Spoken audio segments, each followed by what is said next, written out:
I thought this guy Oreo Fear was my friend. I thought my dad was like a normal dad who loved me and, who, had something, I know he always had like, more time for his girlfriends than he had for his kids. And I didn't really get that, but I thought it was just something about being an adult. And then, before he died, he told me he was gay. And it kind of was one of those things that left me speechless, because I think my biggest problem I had with my dad is, how little time he would spend with, me and my brother Matt. And, he didn't really ever, have too much interest in, what we were doing as like, as students and, as artists, me especially. I was an artist from a young age.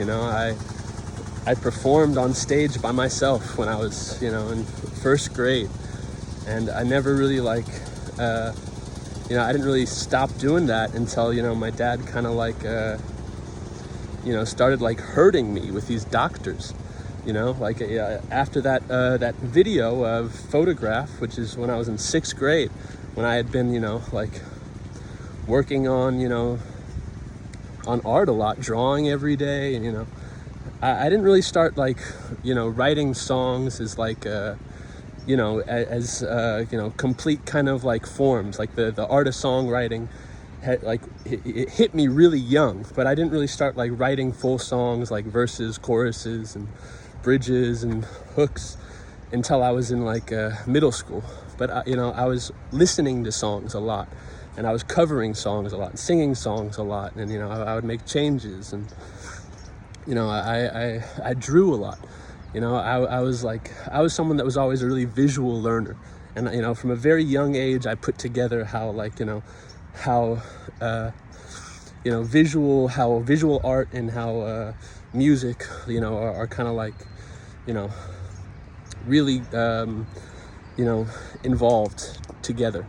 And, how they can how one inspires the other, and how you could listen to a song and draw a picture that's the visual equivalent of the song, or either reverse, where you could look at a picture, a painting, and make a song that's the audio equivalent of that picture. And it's like a really fun thing to do, and something that I've been doing since I was a really young kid. But I started writing music. I started writing songs and real song structure, in middle school, after I had already had a lot of music education, where I had already learned how to play, the violin and the clarinet, and where on my own I was playing some guitar and keyboards and recorders, other stuff like that. And I had my dad. It was this guy that was this really two-faced guy, where it seemed like he was my friend, and he would act really friendly to me, and then he would do stuff to me that was really destructive, and really obviously where he was not being my friend, where he was obviously being deceitful. And I started having surgeries when I was 12 years old, and I've had a lot of surgeries, and it's been a really bad experience, and I really don't remember any of them really ever being necessary.